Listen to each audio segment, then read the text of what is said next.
Taste the Daily.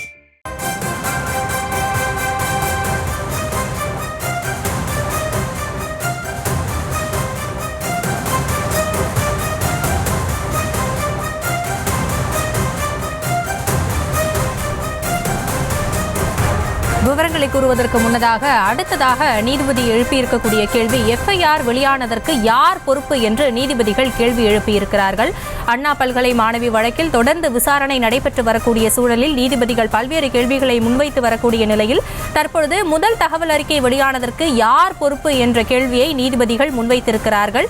பாரிகார்த்திக், இது குறித்து பேசலாம். முதல் தகவல் அறிக்கை வெளியானதற்கு யார் பொறுப்பு என்று நீதிபதிகள் கேள்வி எழுப்பியிருக்கிறார்கள். அதற்கு காவல்துறை தரப்பில் என்ன பதில் கூறப்படுகிறது? விவரங்கள் என்ன?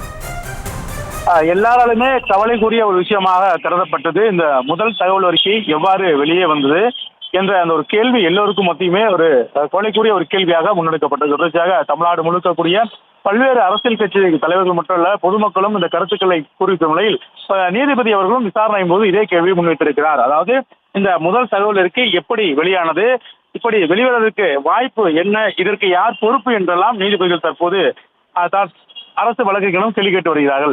இந்த வழக்கை பொறுத்த வரைக்கும் அந்த முதல் தகவல் அறிக்கை எப்படி வெளியே வந்தது, அதற்கு யார் பொறுப்பு உள்ளிட்ட பல்வேறு கேள்விகளை நீதிபதிகள் முன்னெடுத்துகிறார்கள்.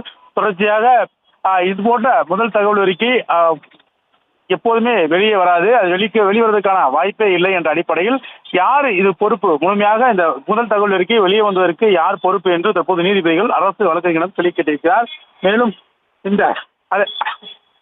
இந்த அறிக்கையை பொறுத்த வரைக்கும் அதாவது மிகவும் கவனமாக கையாண்டிருக்க வேண்டிய ஒரு முதல் தகவல் அறிக்கை இது எப்படி வெளியே வந்தது என்றும் கேள்வி கேட்டிருக்கிறார்கள். பொதுவாக இது போன்ற விஷயங்களுக்காக இருக்கும் பொழுது அந்த முதல் தகவல் அறிக்கை வெளியே வராது. அதே நேரம் சம்பந்தப்பட்ட அதாவது அந்த பாதிக்கப்பட்டவரோட வழக்கறிஞருக்கு அந்த முதல் தகவல் அறிக்கை கொடுக்கப்படும். ஆனால் இது எப்படி வெளியே வந்தது, இது எப்படி சமூக வலைதளங்கள்லாம் கூட எப்படி சென்றது என்று பல்வேறு கேள்விகளை நீதிபதிகள் கேட்டு வருகிறார்கள். அதற்கு அரசு தரப்பில் பதில் சொல்லவும் இருக்கிறார்கள். குறிப்பாக காவல்துறையிடம்தான் இந்த கேள்வி முன்வைக்கப்படும் என்று எதிர்பார்க்கப்படுகிறது. இந்த முதல் தகவல் அறிக்கை எப்படி வெளியே வந்தது என்ற ஒரு கேள்விதான் தமிழ்நாடு முழுக்க இருக்கக்கூடிய அனைத்து தலைவர்கள் மற்றும் பொதுமக்களுடைய கேள்வியாக இருக்கிறது. அந்த கேள்வியை தான் தற்போது விசாரணையின் போது நீதிபதி அவர்கள் முன்வைத்திருக்கிறார்.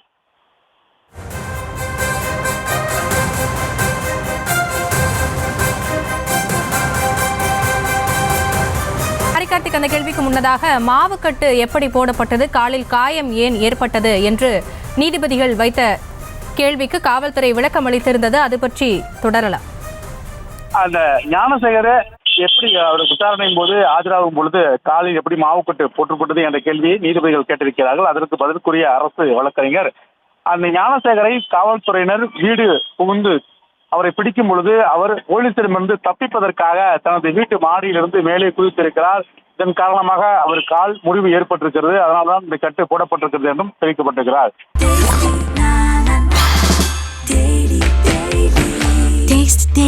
Taste the Daily.